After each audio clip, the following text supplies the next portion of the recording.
नमस्कार. एका अत्यंत महत्त्वाच्या मिशन ब्रीफिंगमध्ये आपल्या सगळ्यांचं स्वागत. आज आपण जनगणना गणकांना त्यांच्या फील्डवरच्या कामासाठी तयार करणार आहोत. आपलं ध्येय अगदी स्पष्ट आहे, प्रत्येक घर आणि प्रत्येक कुटुंब अचूकपणे ओळखणं. तर मग मिशनची सुरुवात एका आव्हानाने करूया. जरा या चित्राकडे बघा. काय वाटतं, यात किती वेगवेगळी कुटुंब असतील? हेच तर आपल्या कामाचं खरं स्वरूप आहे.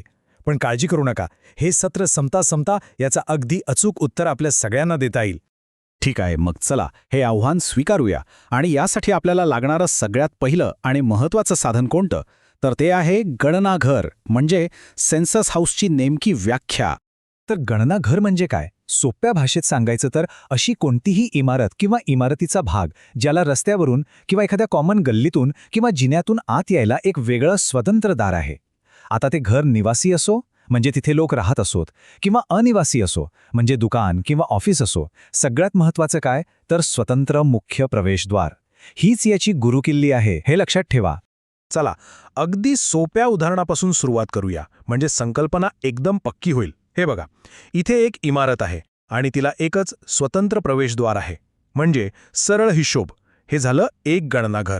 आता यातली गंमत बघा, इथे रचना किंवा बिल्डिंग एकच आहे, पण तिला प्रवेशद्वारा किती आहेत?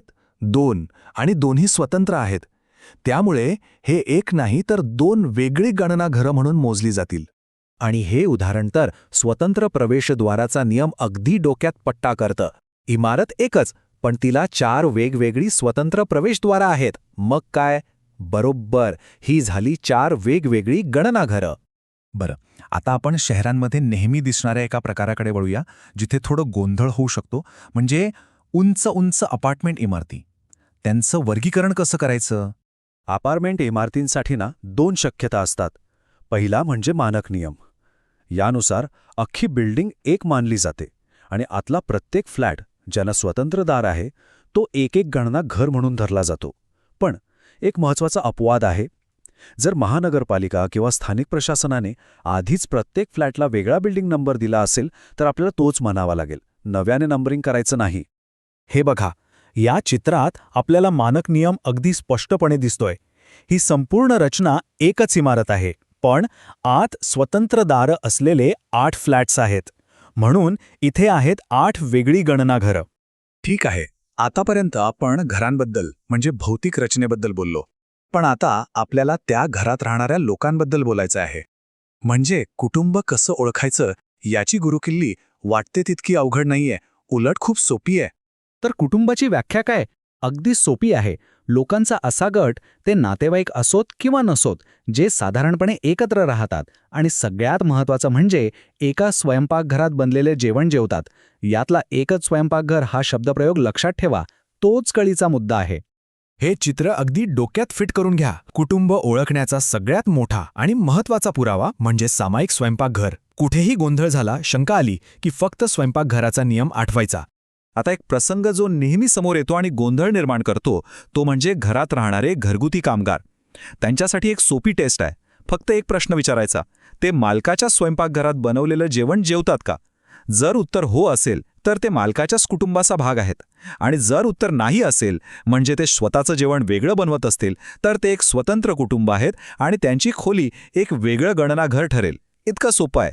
प्रत्येक मिशनमध्ये काही खास परिस्थिती म्हणजे स्पेशल केसेस समोर येतातच. तर मग आता बघूया की संस्थात्मक घरं आणि बेघर लोकसंख्या यांना कसं हाताळायचं. इथे फरक अगदी स्पष्ट दिसतोय. एका बाजूला आहे सामान्य कुटुंब, जिथे लोक एकत्र राहून एका स्वयंपाकघरातून जेवतात, आणि दुसऱ्या बाजूला आहे संस्थात्मक कुटुंब, म्हणजे वसतिगृह, तुरुंग किंवा मेस, जिथे एकमेकांशी नातं नसलेले लोक एकत्र राहतात आणि एका कॉमन किचनमधून जेवण घेतात. आता या संस्थात्मक कुटुंबांचे काही खास नियम आहेत, ते लक्षात घेऊया. समजा संस्थेतील वॉर्डनसारखे कर्मचारी वेगळ्या क्वार्टरमध्ये राहतात आणि स्वतःचं जेवण वेगळं बनवतात, तर त्यांना एक वेगळं सामान्य कुटुंब मानायचं. जर संस्थेतील रहिवासी कॉमन किचन वापरत नसतील आणि प्रत्येकजण आपापलं वेगळं बनवत असेल तर प्रत्येकजण एक वेगळं सामान्य कुटुंब ठरेल. आणि पेईंग गेस्ट म्हणजे पीजी हाऊसिंग, जर ते नोंदणीकृत असेल तर संस्थात्मक आणि नसेल तर सामान्य कुटुंब. आता बेघर कुटुंब म्हणजे अशी कुटुंब जी कोणत्याही इमारतीत राहत नाहीत. उदाहरणार्थ फुटपाथवर, पुलाखाली किंवा रेल्वे प्लॅटफॉर्मवर राहणारे लोक.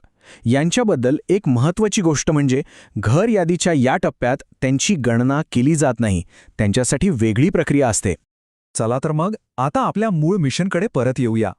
आपण आतापर्यंत जी काही साधनं शिकलो त्यांच्या मदतीनं आता आपण सुरुवातीच्या त्या गुंतागुंतीच्या चित्राचं कोडं सोडवू शकतो. हे बघा, हेच ते चित्र जिथून आपण सुरुवात केली होती. आता आपल्याकडे ते नियम आहेत ज्यांच्या आधारे आपण याचं अचूक विश्लेषण करू शकतो. चला तर मग या शहरी ब्लॉकचं विश्लेषण करूया. तर मग मिशनचं फायनल उत्तर काय आहे? चला एक एक करून पाहूया. इमारत क्रमांक 1 जी अपार्टमेंट आहे ती झाली एक इमारत, त्यात 12 गणना घरं आणि 12 कुटुंब.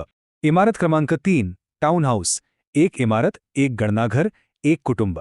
आता इमारत क्रमांक 4 जे मुख्य घर आहे ती आहे एक इमारत, पण त्यात 3 गणनाघरं आहेत, एक मुख्य, एक नोकराचं आणि एक अनिवासी.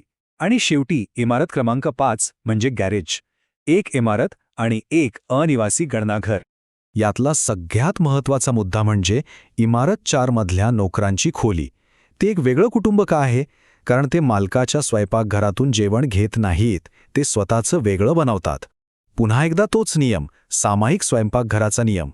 तर जाता जाता आपल्या मिशनची चेकलिस्ट एकदा बघूया. हे 4 मुद्दे कायम लक्षात ठेवायचे. 1. गणनाघर म्हणजे स्वतंत्र मुख्य प्रवेशद्वार. 2. कुटुंब म्हणजे सामायिक स्वयंपाकघर. 3. अपार्टमेंटच्या बाबतीत आधी स्थानिक प्रशासनाचे नियम तपासा. आणि 4. नातेवाईक, कर्मचारी किंवा भाडेकरूंच्या बाबतीत नेहमी सामायिक स्वयंपाकघराची टेस्ट वापरा. बस. तर मग आता आपल्याकडे आवश्यक साधनं आहेत आणि अचूक ज्ञानही आहे. मग सांगा, आपण आपल्या मिशनसाठी तयार आहात का?